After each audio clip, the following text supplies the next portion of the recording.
워렌 버핏은 시장 폭락을 예측하지 않는다고 생각했습니다. 그러나 워렌 버핏은 2007년 금융위기 이전보다 더 많은 비율로 현금을 보유하고 있습니다. 버핏은 주식을 한번 보유하면 팔지 않는 것을 좋아합니다. 워렌 버핏은 그의 최대 보유 종목인 애플 주식의 3분의 1을 매도했고 두 번째로 큰 보유 종목도 2억 6,600만 주를 팔았습니다. 그는 지난 2년 동안 매수보다 매도를 더 많이 했습니다. 계속 매도하고 현금만 싸는 걸 보면 버핏이 나이 들어서 판단력이 흐려진 건지 아니면 우리가 모르는 뭔가 있는 건지 모르겠습니다. 버핏이 왜 그런 행동을 하는지 이해하려면 살펴봐야 할 것들이 많습니다. 진짜 폭락을 준비하는 건 아닐까? 가장 먼저 살펴봐야 할 첫 번째 요소는 주식 가격입니다. 만약 가격이 평균에 비해 높다면 하락할 가능성이 더 큽니다. 이를 판단할 수 있는 최고의 지표 중 하나는 S&P 500 PER입니다. S&P 500은 시장에서 가장 크고 잘 알려진 500개의 주식을 나타냅니다. 그리고 PE는 주가를 수익과 비교하는 것으로 투자하는 가격 대비 얼마나 벌 수 있는지를 보여줍니다. 현재 S&P 500 PER 비율은 30.6인데 이는 주가가 기업의 수익보다 30배 더 높다는 뜻입니다. 역사적으로 평균이 16인데 지금 30이 넘는다는 건 지금의 주가가 역사적으로 봤을 때 거의 2배라는 것을 의미합니다. 한 가지 확실한 것은 비싼 시장에 있지만 살펴봐야 할 게 더 많다는 것입니다. 워렌 버핏은 이 지표가 특정 시점에서 가격의 평가를 측정하는 가장 좋은 단일 지표라고 유명한 말을 했습니다. 그리고 버퍼 지표는 미국 주식시장의 총가치를 미국의 국내 총생산과 비교합니다. 84% 이하일 경우 상당히 저평가되었으며 84%에서 108% 사이의 값은 중간 정도 저평가된 것으로 간주됩니다. 108%에서 132%는 공정하게 평가된 것으로 132%에서 156%는 약간 과대평가된 것으로 간주됩니다. 그리고 156% 이상은 상당히 과대평가된 것으로 간주됩니다. 그리고 현 시점 이 지표는 가격의 201%를 의미합니다. 현재 시장은 공정하게 평가되지 않았으며 다소 과대평가된 것도 아니며 상당히 과대평가된 상태입니다. 2007년 금융위기 직전 이 지표는 현재의 절반 수준인 105%에 불과했으며 2000년 닷컴 더블 이전에도 이 지표는 138%로 현재보다 낮았습니다. 이는 버핏이 왜 그렇게 행동하는지에 대한 힌트를 주는 것입니다. 1981년 이후로 주식시장은 본질적으로 한 방향으로만 상승해왔습니다. 맞아요. 중간에 몇 번의 조정이 있었지만 S&P 500은 346포인트에서 6000포인트까지 상승했습니다. 왜 그런지 궁금해지네요. 그리고 1981년 이후 미국의 금리를 살펴보면 사실상 19%에서 한 방향으로만 하락해왔습니다. 만약 최근의 소폭 인상을 무시한다면 워렌 버핏의 유명한 가르침을 떠올리게 할지도 모릅니다. 모든 가치 평가는 결국 금리로 귀결됩니다. 금리는 모든 것을 좌우합니다. 금리를 보고 금리는 주가에 미치는 영향이 크다고 말씀하셨습니다. 그는 금리가 자산 가격에 있어서 중력이 사과에 미치는 영향과 같다고 했습니다. 금리가 낮을 때는 자산 가격에 작용하는 중력의 힘도 약해집니다. 그리고 이것이 지난 40년 동안 우리가 목격한 일입니다. 금리 인하로 자산 가격이 상승할 수 있습니다. 왜냐하면 잡아당기는 힘이 없다 보니 자산 가격은 계속해서 상승했습니다. 금리가 오를 때 주식 가격은 어떻게 될까? 이 질문이 중요한 이유는 최근 금리가 상승하는 것을 보고 있기 때문입니다. 만약 금리가 지금처럼 높은 수준을 유지한다면 주식시장에 중력처럼 작용하는 하락 압력이 생길 수 있습니다. 그리고 이것은 현재 시장에 존재하는 또 다른 위험 요소이며 많은 부분이 제롬 파월이 무엇을 결정할지에 달려 있습니다. 또 가장 중요한 경기 침체 위험 중 하나는 제가 두려운 수익률 곡선이라고 부르는 것입니다. 이 수익률 곡선은 역사적으로 경기 침체를 예측하는 가장 큰 지표 중 하나이며 경기 침체는 시장 붕괴와 강한 상관관계가 있습니다. 보시다시피 수익률 곡선은 지난 4번의 경기 침체를 정확하게 예측했습니다. 사실 더 과거로 돌아가 보면 수익률 곡선은 1969년 이후 발생한 모든 경기 침체를 예측해왔습니다. 따라서 비교적 신뢰할 수 있는 지표입니다. 그러나 현재 우리는 꽤 깊은 수익률 곡선 역전 상태에 있습니다. 수익률 곡선은 마이너스 1.88까지 하락했고, 이는 2007년, 2000년, 1989년보다 훨씬 더 깊은 수준입니다. 이 정도로 큰 수익률 곡선 역전을 보려면 사실 1980년에 5일 쇼크까지 거슬러 올라가야 합니다. 보시다시피 역전에서 벗어나는 과정에 있는 것처럼 보이지만 이런 상황에서 보통 경기 침체가 찾아옵니다. 역사적으로 수익률 곡선이 처음 역전된 시점과 경기 침체가 시작되는 시점 사이의 기간은 6개월에서 18개월 사이였다고 S&P 글로벌은 전합니다. 또 실업률은 매우 주기적인 문제입니다. 시간이 지남에 따라 점차 감소하다가 어느 순간 급격히 증가하는 경향이 있습니다. 최근에는 급격히 상승하고 서서히 감소를 보이고 있지만 현재는 약간의 상승세가 나타나고 있습니다. 이 부분은 각자의 해석에 맡기겠습니다. S&P 글로벌은 최근 보고서에서 경기 침체 가능성을 예측하기 위해 9개의 선행 지표를 사용했습니다. 그 9개 선행 지표 중 4개는 적신호 즉 마이너스 성장 수준을 나타내고 있습니다. 그 4가지 지표는 금리 스프레드, 소비자 심리, 제조업 신규 주문, 그리고 은행 대출입니다. S&P 500 글로벌 동향에 따르면 소비자 심리는 작년 12월 이후 긍정적인 수준을 유지하다가 다시 부정적으로 돌아섰다는 점이 특히 주목됩니다. 금리가 장기간 높은 수준을 유지함에 따라 소비자들은 향후 12개월간의 경기 상황에 대해 신중한 태도를 보이면서 소비자 심리가 악화된 것입니다. 이러한 시장 상황 속에서 자연스럽게 질문이 제기됩니다.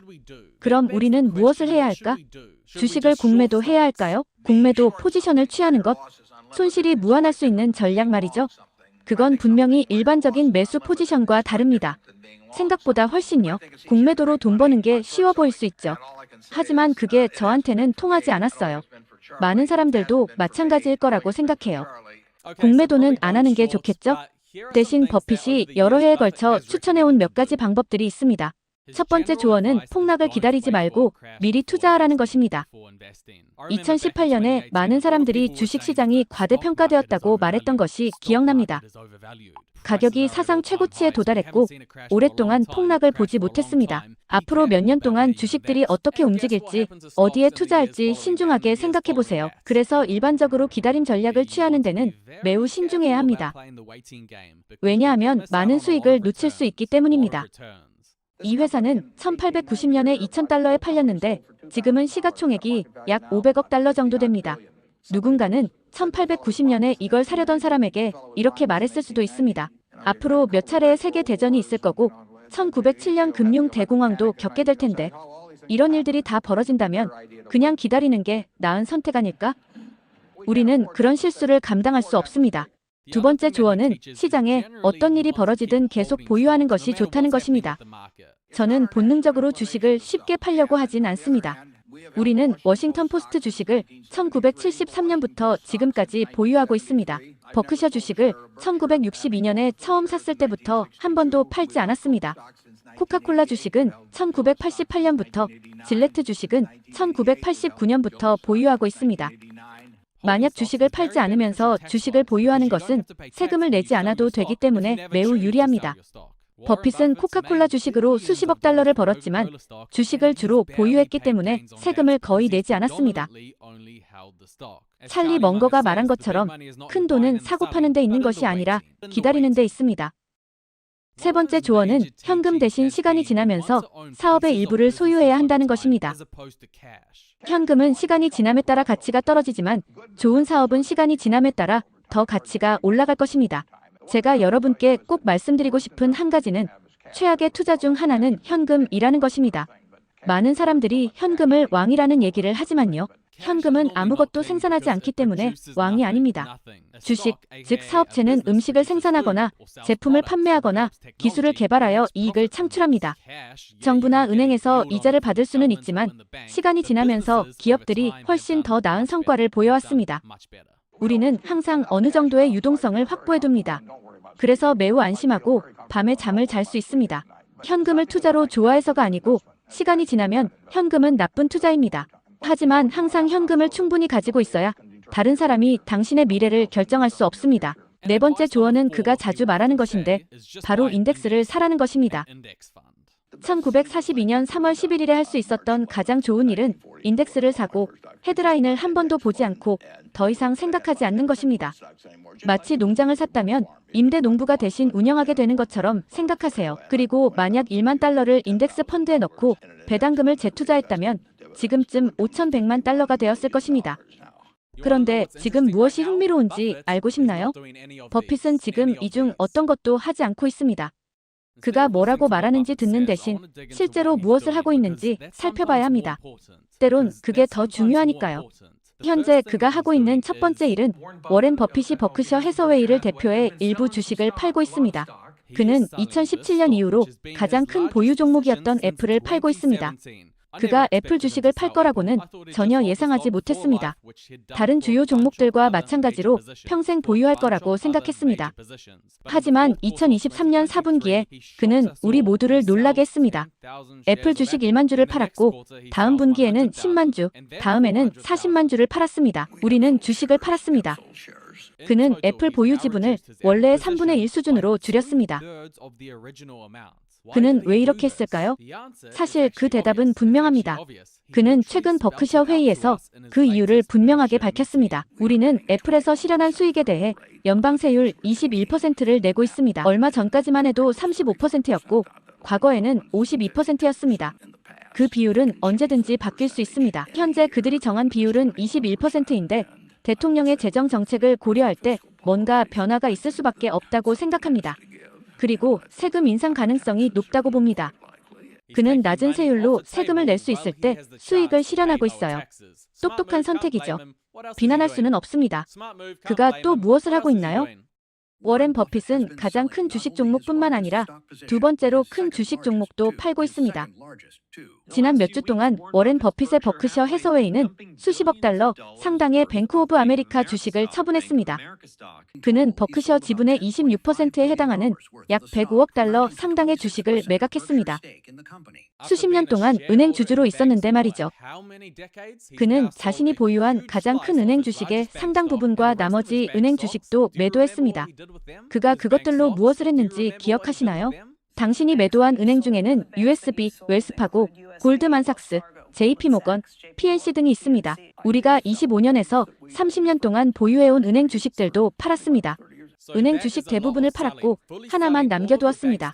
그 하나도 큰 비중을 팔았고 그 후에는 더 큰 주식 종목 대부분을 팔았습니다. 그리고 이 외에도 최근 몇 년 동안 구매보다 매도를 더 많이 해왔습니다. 수십억 달러 상당의 뱅크 오브 아메리카 주식을 팔고 현재 버크셔 해서웨이는 3,250억 달러 이상의 현금을 보유하고 있습니다. 그들은 그 어느 때보다 많은 현금을 보유하고 있습니다.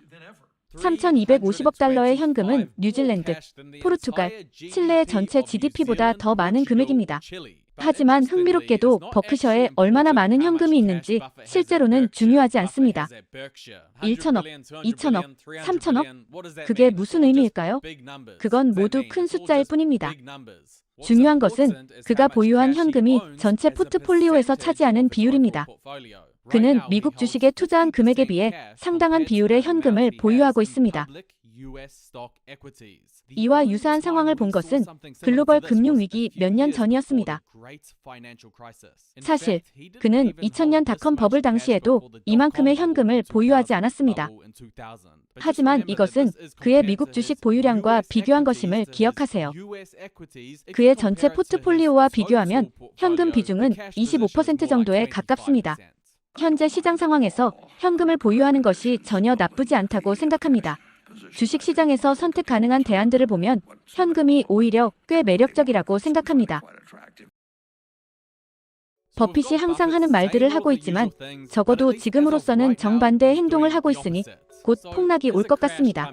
글쎄요, 저는 버핏과 비슷한 견해를 가지고 있으며 그 견해는 불가지론적 시각이라고 할 수 있습니다. 우리가 한 번도 경험해 본 적 없는 상황이 열립니다. 다음 달인지 내년인지 정말 아무도 알 수 없다고 생각합니다. 하지만 현재 주가가 상당히 안정세를 보이고 있습니다. 그리고 그 안에 몇 가지 위험 요소도 포함되어 있습니다. 누가 알겠습니까? 지금은 버핏처럼 게임을 하는 게 답일 수 있습니다. 안전하게 플레이하고 일부 카드를 테이블에서 빼는 것이죠.